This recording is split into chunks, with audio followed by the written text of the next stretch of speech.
10 years ago, I didn't know 9th Street Christian Church existed. I didn't know any of you were here. I probably could have guessed that there was a 9th Street in Eldon. I know I could have guessed that there was a Christian church in Eldon, but I wouldn't have known that the two went together. 10 years ago, we were getting ready to jump into 2010, and I stand, you sit. Here we are poised to jump into a new decade. And when we approach a new year, it's normal to look back on the previous year that you've just finished, think through the things that maybe you did well.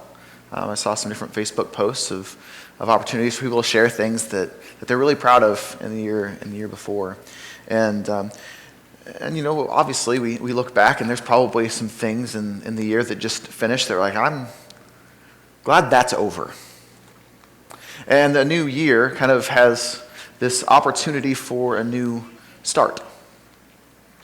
There's all these opportunities that come with a new year, and this year is somewhat special because we don't just start a new year, we start a new decade. We're in the 20s. My whole life, when I've thought about the 20s, I've thought about history of 20s of the 1920s, and yet here we are, getting ready to begin the 20s. And so this morning, as we get ready to embark on a new decade, as we stand before this transitional moment, I want us to take a look at the book of Deuteronomy. So if you have a Bible, I'd invite you to turn to the book of Deuteronomy, or if you have one on your phone, that's good too. So if you want to pull out a Bible, we're going to be in the book of Deuteronomy, chapter 6 this morning. See, the book of Deuteronomy takes place at this transitional moment. They had been set free from slavery in Egypt. They had come out. God had delivered them. They had heard God speak to them from Mount Sinai. All these commands. God gave the rest of the commands through Moses because the people were scared. And then they proceeded to disobey the commands. They didn't trust the Lord. They were kind of punished with 40 years of wandering in the wilderness. And when you read wilderness in the Bible, read desert, okay, because they're in the Middle East. So that kind of wilderness is the desert. They'd wandered in the wilderness for 40 years, and now Moses was going to die soon and pass the reins off to Joshua, and the people were finally about ready to cross over into the promised land. What a transitional moment that was. And so at that moment, Moses gives them this speech that we call Deuteronomy. Now, I know you weren't necessarily expecting a Greek lesson, especially as we're talking about the Old Testament, which is written in Hebrew, but Deuteronomy literally means another law. So deutero is another or second, and nomos means law.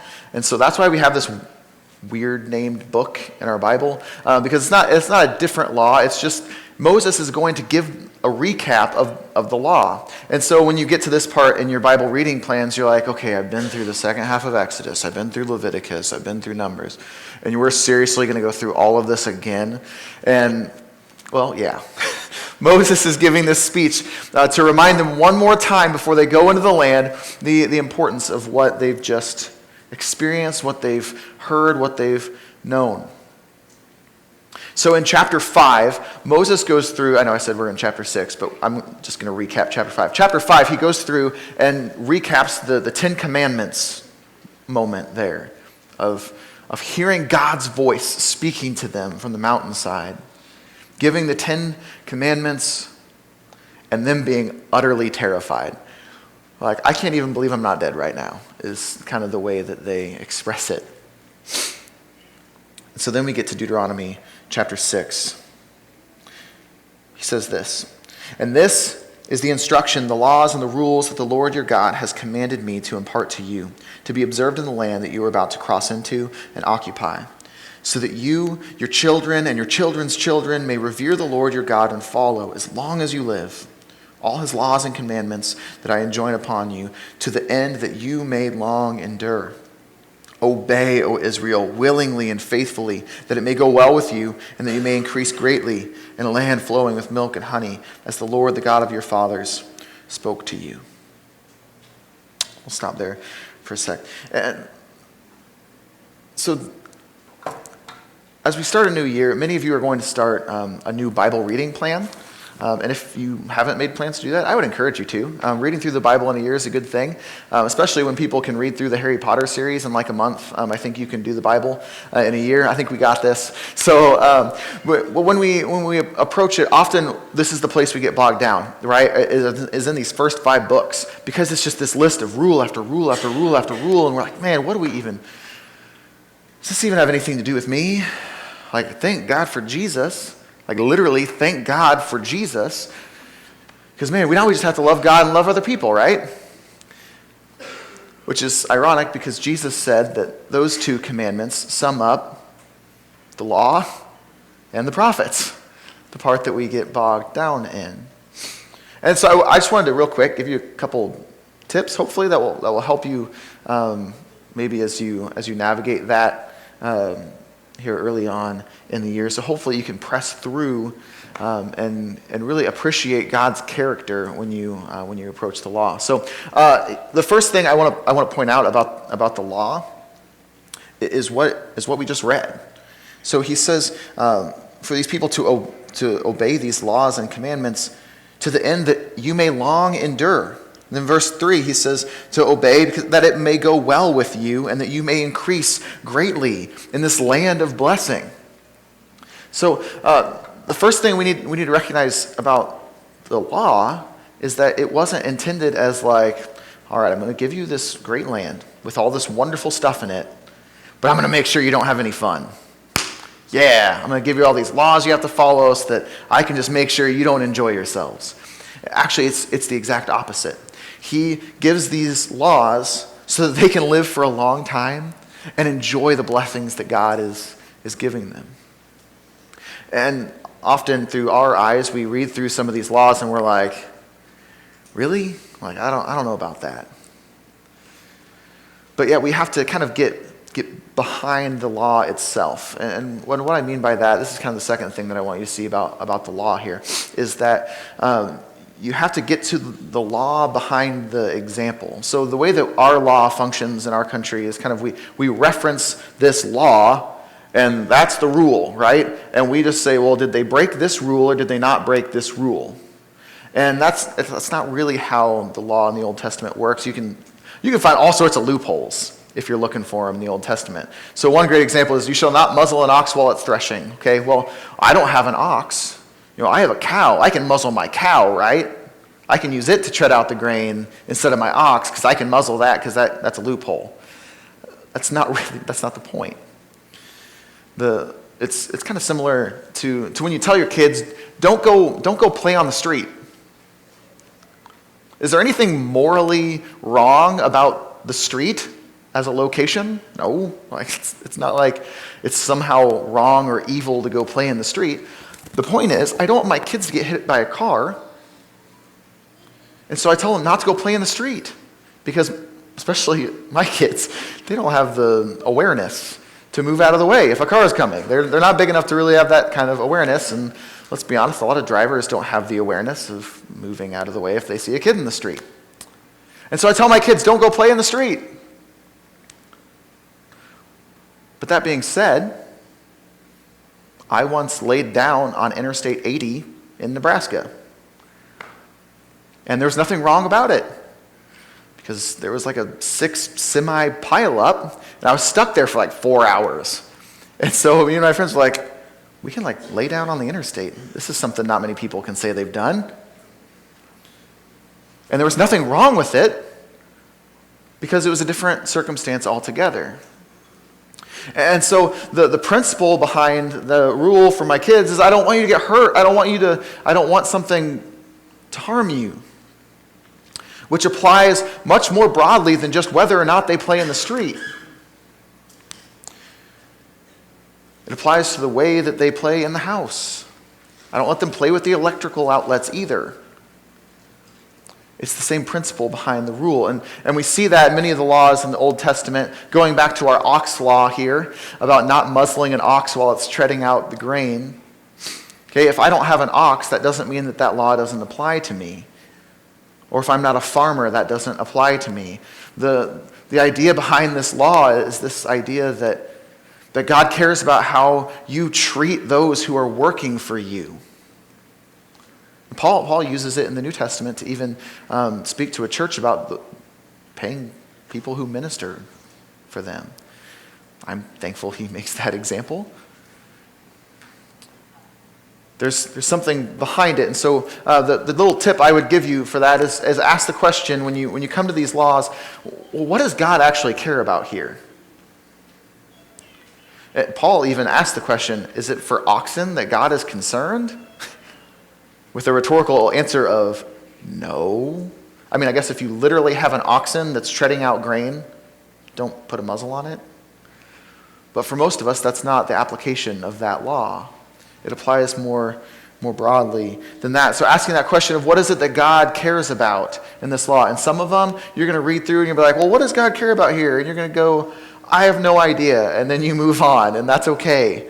But some of them, you might read it and you say, oh, wow, well, maybe God cares about something more than just this bird on the side of the road. Maybe it's sustainability. God cares for his people. God cares for his creation. And so asking those questions as you read through the law will help you to see what the psalmist saw when he said that he delights in the law of the Lord. Let's keep going here into verse 4. It says, "Hear, O Israel," or listen. Kind of like you might tell your kids, or if you're a teacher, your students, listen to me. Okay, it doesn't mean just let the sound waves go in, but just listen, O Israel. The Lord is our God, the Lord alone. You shall love the Lord your God with all your heart and with all your soul and with all your might. Take to heart these instructions with which I charge you this day.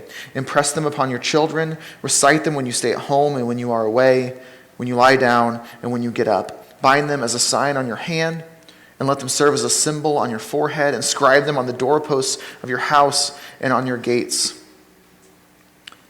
When the Lord your God brings you into the land that he swore to your fathers, Abraham, Isaac, and Jacob, to assign to you.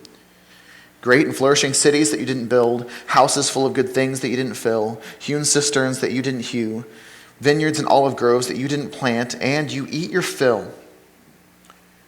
Take heed that you do not forget the Lord, who freed you from the land of Egypt, the house of bondage.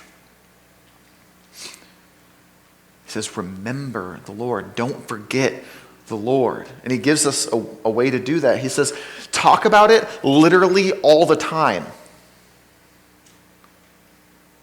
And and if that's not enough, just like put it on, like tie it on your wrist. Like put it on your forehead. These laws. Don't forget.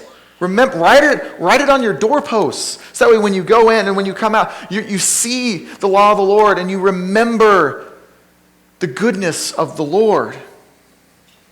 That he's given us a way to enjoy the land. He's given us a way to endure, to increase, and that things may go well.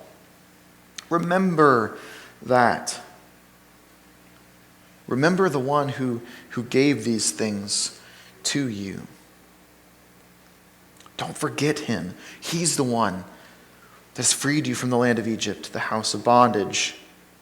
Verse 13, revere only the Lord your God and worship him alone and swear only by his name. Do not follow other gods, any gods of the peoples about you. For the Lord your God in your midst is an impassioned God. Many of your translations probably say a jealous God. Lest the anger of the Lord your God blaze forth against you and he wipe you off the face of the earth. We hear stuff like that and we're like, whew. That's intense. And God actually did that. So in later on, Israel had kings. There was King Saul, King David, and then King Solomon. King Solomon's son was a real jerk, and it split the kingdom. So there were 10 of the tribes went to the north, and it was the northern kingdom of Israel. 2 of the tribes stayed south in Jerusalem, in that area, and that was the southern kingdom of Judah. Israel was taken captive by the nation of Assyria. They were taken off and never heard from again. That verse right there. Their idolatry led to them being conquered by the nation of Assyria and never heard from again. They were wiped off the face of the earth. And the southern kingdom, Judah, was hauled off to Babylon. Babylon was conquered by Persia, and the Persians sent them back. And so that's also why we call them the Jews rather than the Israelites now, because it's the southern kingdom of Judah, the Jews. So that's a little history lesson there. But God literally did this. He wiped them off of the face of the earth because of their idolatry and following after the other gods. They didn't do things God's way, and so they didn't long endure. They didn't increase greatly. Things didn't go well with them anymore. Verse 16, do not try the Lord your God as you did at Massah, which means testing. Be sure to keep the commandments, decrees, and laws that the Lord your God has enjoined upon you. Do what is right and good in the sight of the Lord. And here's that phrase again, that it may go well with you, and that you may be able to possess the good land that the Lord your God promised on oath to your fathers, and that all your enemies may be driven out before you, as the Lord has spoken. Moses is pleading with the people, do what God has told you to do. Things will go so well for you in this land you're about to enter into. Things are going to go so well for you to just do the things the way that God has told you to do them. Now, that being said, I just want to point this out, that doesn't mean that their life was absent of conflict. The very next thing that they do is they go to war. Okay, so obviously there was conflict in their future. Things were not always easy and smooth, but doing things God's way leads to good things. Verse 20, when in time to come, your children ask you, what mean the decrees, laws, and rules that the Lord our God has enjoined upon you? You shall say to your children, we were slaves to Pharaoh in Egypt, and the Lord freed us from Egypt with a mighty hand. The Lord wrought before our eyes marvelous and destructive signs and wonders in Egypt against Pharaoh and all his household. And us he freed from there, that he might take us and give us the land that he had promised on oath to our fathers. Then the Lord commanded us to observe all these laws, to revere the Lord our God for our lasting good and for our survival, as is now the case. It will be therefore to our merit before the Lord our God to observe faithfully this whole instruction as he has commanded us. So Moses has not only given them instructions on how they should live, but he's given them instructions on how they interact with people who ask questions. Because even back then, God's laws don't always make sense. Right? Like they don't. They don't always make sense. And sometimes it takes a child to point that out. You know, I could just imagine in some of those households, why don't we work 7 days a week? Why do we take off every Sabbath day? Like, why today? It rained all week. We couldn't work all week anyway, so why are we still taking off the Sabbath? We need to get work done, Dad. Well, son, we were slaves to Pharaoh in Egypt. The Lord freed us from Egypt with a mighty hand. He commanded us to observe these laws, to revere the Lord our God, and for our lasting good. Well, why is it such a big deal to only worship the Lord? Why can't we worship Baal too? As long as we keep the Lord first, why can't we worship Baal and Ashtoreth and all these other ones? Why is that such a big deal? We were slaves to Pharaoh in Egypt, and the Lord freed us from Egypt with a mighty hand. He commanded us to observe these laws, to revere the Lord our God, and for our lasting good. Now for us, we are not Israelites getting ready to go into the land of Canaan into this promised land flowing with milk and honey. And yet for us, we face kind of the same sort of struggle. Because we do live in a land full of blessing. I know over Christmas, many of you maybe can sympathize. I ate till I burst, or till I almost burst. I felt like I was going to burst. I didn't really burst, in case anyone was worried. I on several occasions, felt like I was probably going to explode, going from family dinner to family dinner. And we live in a land of great abundance. The fact that most in our country are not wondering if they're going to have food today is a sign that we live in a land of great abundance. And yet, that's the warning. That's the danger. Is that when you're in this land of abundance and things are going well and you have all these things that are just handed to you, be careful not to forget the Lord. Do things that are going to help you remember the Lord. He even gives them the words to say when these things come into question. So maybe for today we flip over to the New Testament and we say, well, why shouldn't I get revenge? Why shouldn't I get payback? Why does it say to not repay anyone evil for evil, but overcome evil with good? When does that work other than a superhero movie, right? And yet, we say, well, you see, I was a slave to sin. And Jesus freed me from sin with a mighty hand. And he wants me to live his way, to honor him and for my lasting good. Maybe why shouldn't I put myself first? Look out for number one, right? If I don't watch out for me, who's going to? Well, you see, I was a slave to sin. And Jesus set me free from sin with a mighty hand. And he wants me to live his way, to honor him and for my lasting good. Well, we went to church last week. Why do we have to go again? Or maybe it's not even a kid, right? Maybe it's a coworker or a friend. Like, don't you want to just sit and play video games with us? Come on, man. Like, why are you running off to church? See, I was a slave to sin. Jesus freed me from sin with a mighty hand. He wants me to live his way, to honor him for my lasting good.